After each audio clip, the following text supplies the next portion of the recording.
Puxa uma cadeira, senta aí. Eu sou o Danilo Moreira, adoro falar sobre história e hoje a gente vai falar sobre história, história da humanidade. Não tem nada a ver com comida.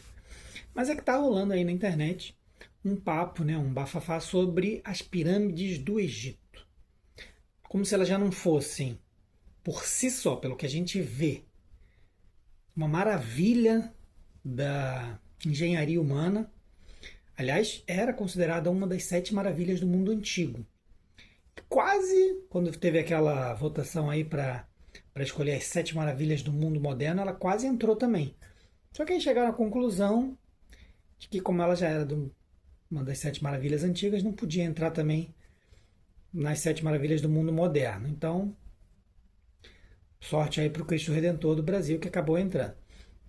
Mas, além dela já ser incrível com o que a gente consegue enxergar dela, tá rolando agora na internet a história de que pesquisadores, sobretudo italianos, descobriram que há construções embaixo dela, no subterrâneo.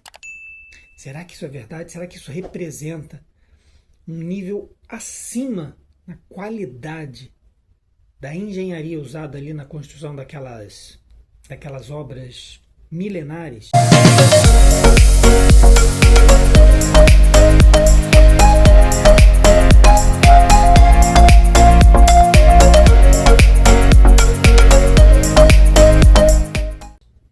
Bom, vamos explicar direitinho essa história. As pirâmides do Egito, como todo mundo sabe, tem aí uma série de histórias em volta dela. Tem gente que diz que foram alienígenas que construíram. Tem gente que diz que foram alienígenas que trouxeram a tecnologia e ensinaram os egípcios a usá-la. Tem uma galera mais cética que fala que usaram corpos hídricos,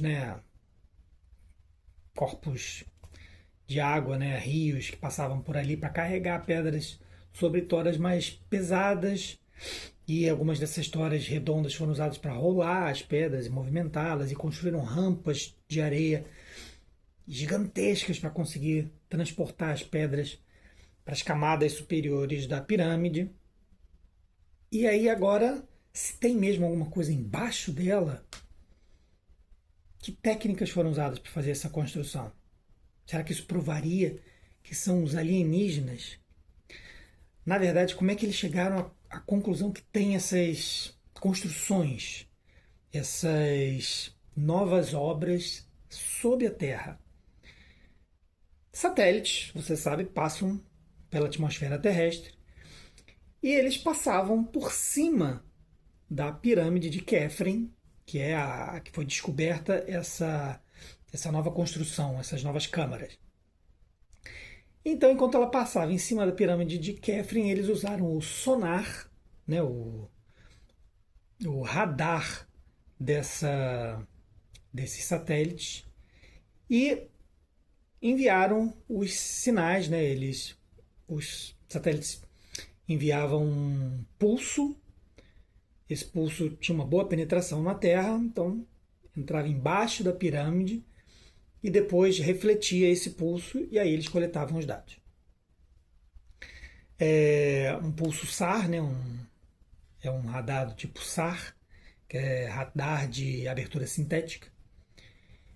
E aí eles descobriram umas figuras, umas imagens que sugeriam objetos circulares, como colunas de 10 metros de diâmetro e de mais de 600 metros de altura, embaixo da pirâmide de Khafre. Algo como umas 8 colunas de 600 metros de comprimento e 10 metros de diâmetro.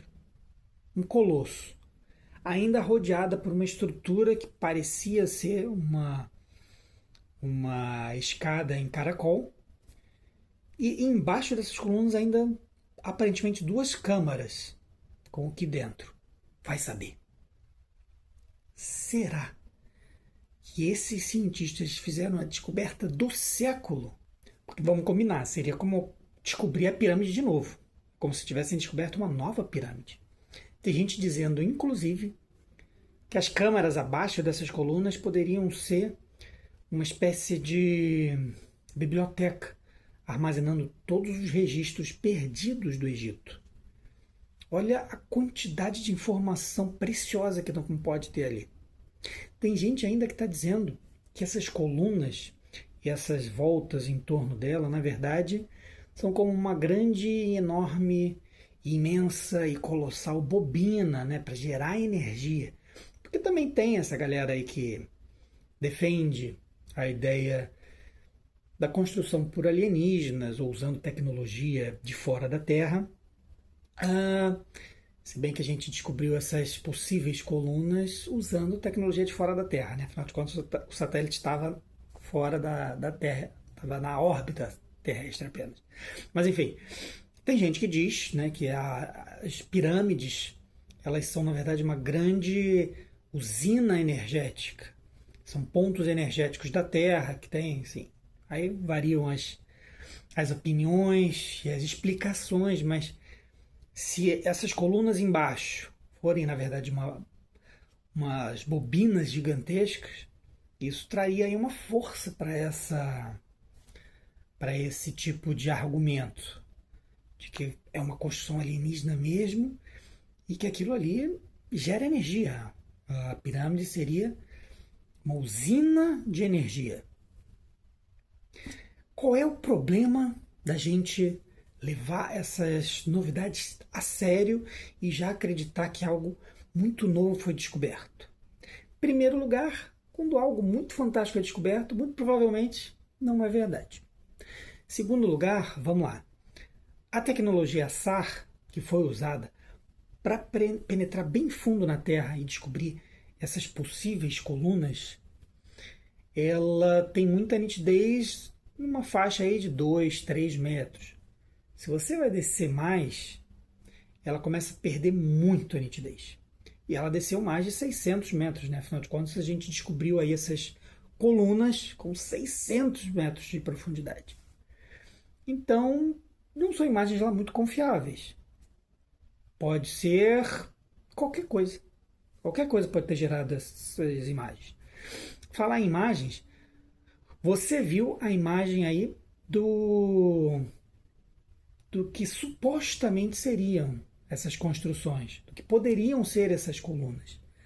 Mas isso nada mais é do que uma interpretação do que poderia sugerir, né, do que o equipamento, né, o radar poderia sugerir que tem ali embaixo. Mas na verdade a imagem que o radar fez foi apenas uma imagem colorida, indicando o pulso que foi recebido e que foi refletido. Portanto, não mostra, nas imagens reais, não mostra nenhum tipo de construção claramente. Pode até ser que haja, mas a princípio essas imagens precisam ser interpretadas adequadamente por profissionais da área e não pegarmos um desenho, né, um gráfico com uma interpretação já feita e dizer, olha, tem colunas embaixo da Terra. A gente não pode dizer isso por enquanto. Então, por mais que seja legal acreditar que foi feita uma grande nova descoberta nas pirâmides do Egito, segura essa emoção, que essa história pode não ser tão romântica assim. Até porque os pesquisadores ainda nem lançaram um paper, né, o artigo científico onde eles colocam essas informações para a comunidade poder debater, né? Afinal de contas, o que dá veracidade a uma discussão científica é a análise pelos pares, né? Você escreve o seu artigo, publica, lança ele para uma revista que vai mandar os pares fazerem uma análise para ver se aquelas informações procedem, se aquele artigo merece ser publicado, aí o artigo é aceito para publicação e é publicado. Então aí vira efetivamente material científico para ser analisado, ser debatido pela comunidade em geral. Todo mundo vai ter acesso a poder pegar e ler esse artigo. Por enquanto eles apenas apresentaram isso numa reunião, não publicaram nada, então de concreto não há nada, as imagens não sugerem a construção de absolutamente Nada fabuloso embaixo das pirâmides, só tem alguma coisa ali, que pode ser alguma coisa ou pode não ser nada. Então, lamento ter jogado um balde de água fria em cima de vocês, mas por enquanto é isso. Mas é claro que a gente fica sempre na torcida para que apareça alguma coisa realmente legal para a gente poder falar. E eu fico na torcida para que você venha me visitar no próximo vídeo. Tchau!